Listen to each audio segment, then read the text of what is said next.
কি হয়েছে তাদের? অবাধ্য জাতিদের পরিণতি কি হয়েছে? আমরা কথায় কথায় বলি, দেখা যাক শেষ হাসিটা কে হাসে। বলে না 12 তারিখ দেখা যাবে শেষ হাসি কে হাসে। না না, খোদার কসম, আখেরাতে হাসরের মাঠে দেখা যাবে শেষ হাসিটা কে হাসে। 12 তারিখ ফয়সালা হবে না, 12 তারিখের পরেও পৃথিবীতে নির্বাচন হবে। কথা বুঝেন নাই? 12 তারিখের পরেও কি হবে? নির্বাচন। 12 তারিখ সকালেও বহু লোক মারা যাবে, যিনি 11 তারিখ পর্যন্ত নির্বাচনের কাম করছে, উনি 12 তারিখ সকালে মরে যাবে। শুনবেন, 12 তারিখ সকাল 10টা বাজেও লোক মারা যাবে, 12 তারিখ দুপুরবেলাও লোক মারা যাবে। অতএব তো উনি দেখবে কেমনে? উনি তো ভাবছিল থাকবে, উনি তো নাই। অতএব আমরা যেমন দুনিয়াতে বলি দেখা যাক শেষ হাসিটা কার। আল্লাহ বারবার কোরআনুল কারীমের মধ্যে বলছে, বান্দা শেষ হাসিটা মুত্তাকির, ওয়াল আকিবাতু লিল মুত্তাকিন। এই যে কোরআনের আয়াত, এই কথা আল্লাহ বারবার বলছে, ফাসবির ইন্নাল আকিবাতা লিল মুত্তাকিন। আল্লাহ বলছে, বন্ধু একটু সবর করেন, আমি আল্লাহ বললাম শুভ পরিণাম, উত্তম পরিণতি মুত্তাকিদের জন্য। শেষ হাসি মুত্তাকি হাসি। ফালিয়াউমাল্লাযীনা আমানু মিনাল কুফফারি ইয়াদহাকুন। কোরআন শরীফের আয়াত। আল্লাহ বলে, সেদিন হাসরের দিন আমার সমস্ত ইমানদার বান্দা বেঈমান কাফের নাফরমানদেরকে দেখে হাসবে।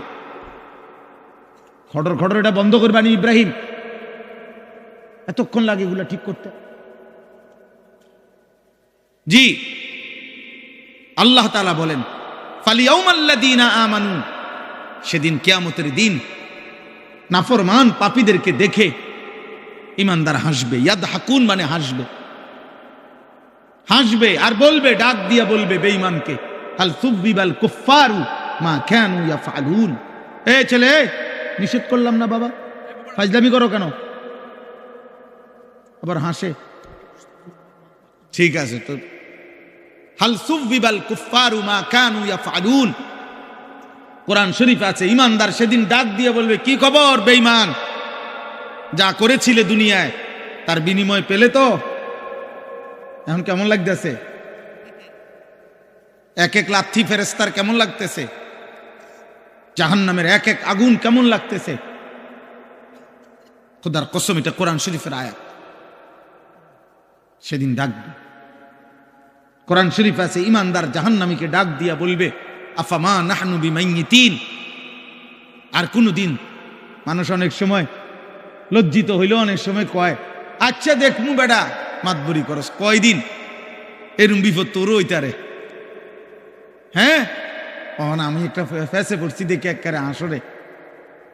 তো আল্লাহ তাআলা বলেন, ইমানদার জান্নাতি বান্দা সেদিন বেঈমানের দুঃখ কষ্ট যন্ত্রণা লজ্জা অপমান আরো বাড়ায় দিবে। এই কথা বইলা যে, দোস্ত আর কোনদিন তোরও মৃত্যু হবে না, আমারও মৃত্যু হবে না, আমার সুখ আর শেষ হবে না, তোর কষ্ট আর কোনদিন শেষ হবে না।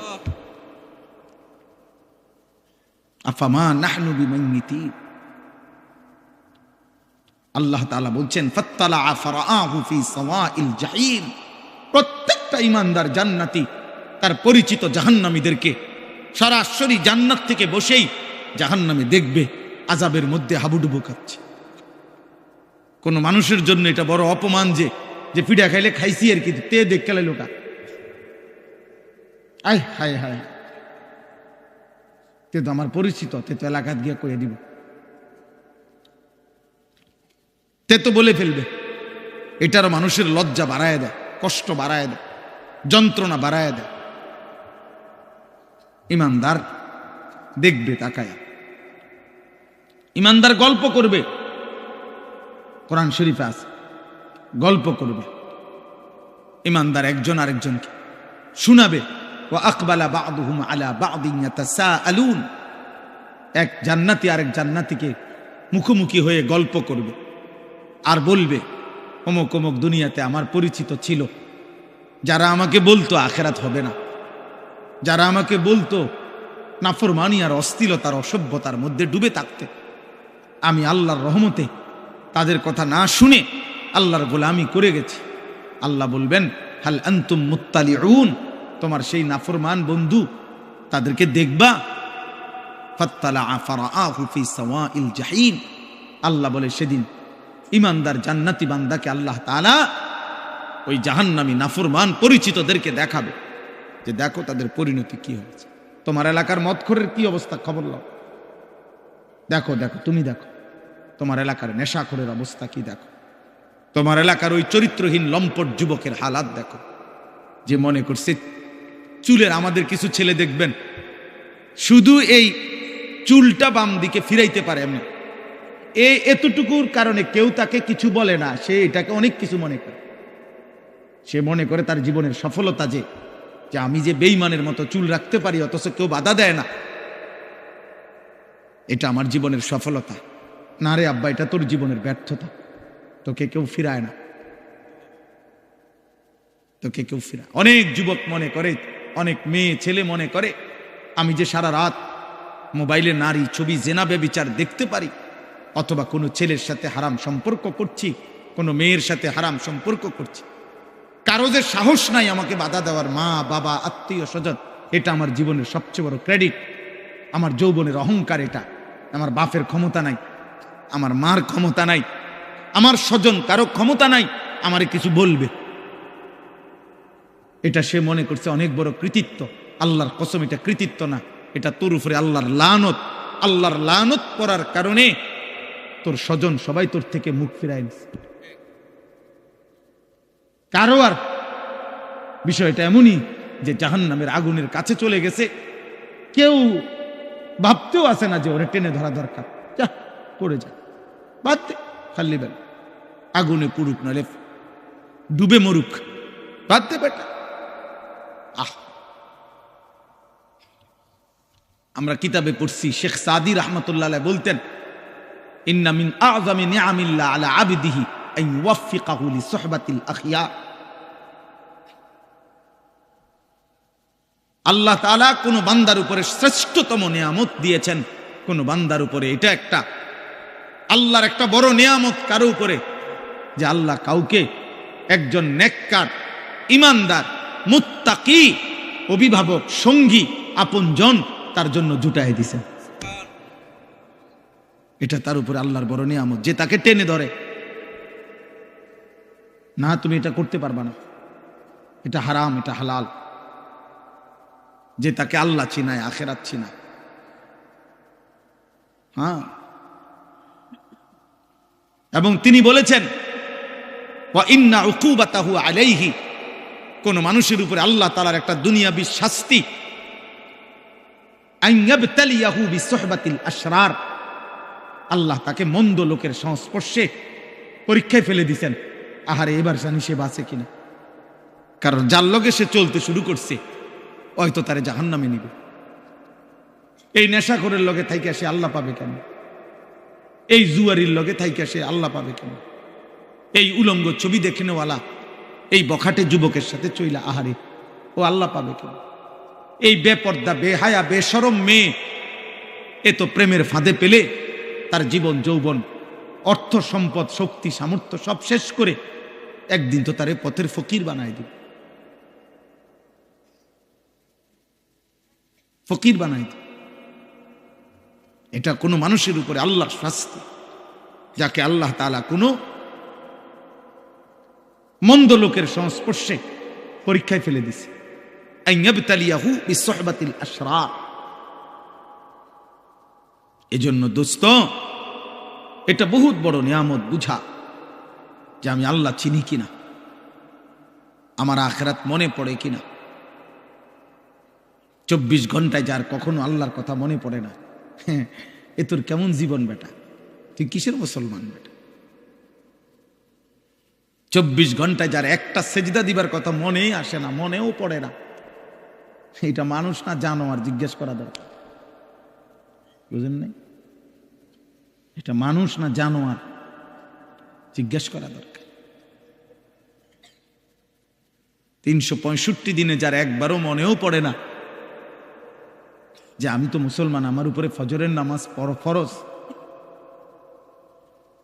এক বছরে এটা কিসের মানুষ? এটা কিসের মুসলমান? কিসের মুসলমান? ভাত খায়, ঘুম যায়, পেশাব পায়খানা করতে, তো এগুলা তো সকলেরই পূরণ হয় বেটা। দুনিয়া ভোগ করে, আরে তো দুনিয়া তো জানোয়ারও ভোগ করে, দুনিয়া তো গরু ছাগলও ভোগ করে। মিয়া দুনিয়া ভোগ করে আশ্চর্য কি বলেন? থাক, পিছেই বসুন, ওনার রুগী নেই। চলেন বলেন আলহামদুলিল্লাহ। অতএব ভাই আমার, বাবা আমার, নওজোয়ান সাথী,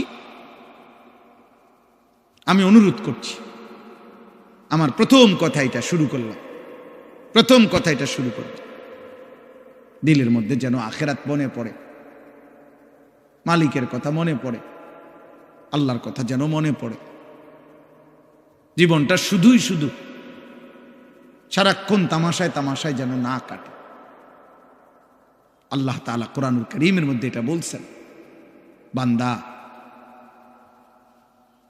ইয ক্বালা লাহু কওমুহু লা তাফরাহ ইন্নাল্লাহা লা ইউহিব্বুল ফারিহিন। অহংকার করো না বান্দা, আল্লাহ অহংকারীকে পছন্দ করেন। ওয়ালা তামশি ফিল আরদি মারাহা, জমিনে অহংকার গর্ব করে চলো না। ইন্নাকা লান তাখরিকাল আরদা ওয়া লান তাবলুগাল জিবালা তুলা। আল্লাহ বলে বান্দা বড়াই করো না, যত বড় গর্বই করো না কেন, অহংকার করে তুমি পায়ের তালু দিয়ে কিংবা বুট জুতার শক্ত জুতা দিয়েও তো এই জমিন ফাটাইতে পারতা না, আর মাথা উঁচা করে ঘাট লম্বা করে তো পাহাড়ের সমান উচ্চতায় পৌঁছতে পারতাম। অহংকার করো কেন? এক বুজুর্গ এক যুবককে আল্লাহর পথে চলতে বলছিলেন, আর ওই যুবক বলছিল, আপনি চিনেন আমি কে? হাল তারিফুনি, আপনি চিনেন আমাকে, আমি কে? কথা বলে। তখন ওই আল্লাহর প্রিয় বান্দা বলছে, হ্যাঁ যুবক, আমি তোকে চিনি, আমি তোর পরিচয় বলতেছি, শোন। আউয়ালুকা নুতফাতুন কাযিরা, তোর শুরু হলো দুর্গন্ধময়, বিশ্রী দুর্গন্ধময় নাপাক এক ফোঁটা বীর্য। ওয়া আখিরুকা মাইতাতুন গালিযা, আর তোর শেষ পচা লাশ। ওয়া বাইনা যালিকা তাহমিলুল আযরা, আর মাঝখানে হায়াতের এই সময়টুকু তুই পেটে বহন করছিস কিছু পায়খানা। এই হলো তোর পরিচয়। কিসের অহংকার করছিস বেটা? শুরুটা যার দুর্গন্ধময় নাপাক বীর্য থেকে, শেষটা হয়ে যাবে যার পচা গন্ধা লাশ, মাঝখানে যার পেটে 24 ঘন্টা পায়খানা। আল্লাহ তাআলা যদি কুদরতি ভাবে ডেকে না রাখতেন, এক জাররা ছিদ্র করে দিতেন, তো তোর নাপাক দুর্গন্ধে তোর গোটা দেশ, সমাজ, মহল্লা দুর্গন্ধ হয়ে যেত। তো বড়াই করছো কেন? কিসের বড়াই করছে? আল্লাহ আমাদেরকে বুঝ দান করে। প্রিয় ভাই, প্রিয় নওজোয়ান, পর্দার আড়ালের মা বোন, বয়স্ক বাবা, প্রত্যেকের এটা উচিত, আমাদের এটা ভাবা, আমাদের এটা ফিকির করা, কে আমি, কোত্থেকে আসলাম, আমাকে কে পাঠাইলেন, কেন পাঠাইলেন। আত্ম উপলব্ধি, আমি এই কথাটাই শুরু করছিলাম যে আল্লাহ তাআলা কোরআনুল কারীমের মধ্যে বারবার বলছে, বান্দা আমি চাচ্ছিলাম তুমি উপদেশ গ্রহণ করবে। এতগুলো কথা আমি আল্লাহ নাজিল করছি উপদেশের জন্য, তোমার দিল নাড়াইবার জন্য, তোমার কলিজা যেন নড়ে, বিবেক যেন নড়ে। আমি আল্লাহ এটা চেয়েছিলাম, লাআল্লাকুম তাযাক্কারুন, লাআল্লাহুম ইয়াতাফাক্কারুন, বান্দা যেন ভাবে। ইন্না ফি যালিকা লাযিকরা, আল্লাহ বলেন আমার এই কোরআনের মধ্যে রয়েছে উপদেশ। লাকাদ কানা ফি কাসাসিহিম ইবরা, আল্লাহ বলে পূর্ববর্তী জাতির ঘটনাগুলোর মধ্যে রয়েছে উপদেশ। ইন্নামা ইয়াতাযাক্কারু উলুল আলবাব, আল্লাহ বলেন আমার এই কোরআন থেকে প্রত্যেক বিবেকবান, যার বিবেক আছে, সে নিশ্চিত এই কোরআন থেকে উপদেশ গ্রহণ করবেই করবে। এজন্য কোরআন যার প্রিয় নয়, কোরআন যা যে ধরতেও পারে না, কোরআন যে ছুঁইতেও পারে না, কোরআনুল করিম যে দেখে দেখেও পড়তে পারে না, কোরআনুল করিম থেকে যে জীবনের জন্য সবক নেয় না, কোরআনুল করিম থেকে যে যেন জীবনের পাথেও নেয় না, আরেন বেটা তুমি কোনো আলোই খুঁজে পাও নাই, তুমি কোনো জ্ঞানের সন্ধানই পাও নাই। বাকি যেটুকু পড়ালেখার বই তোমারে ধরাইয়া দিছে, এই কয়টা বাতের লাইগা এত বই পড়তে হয় না।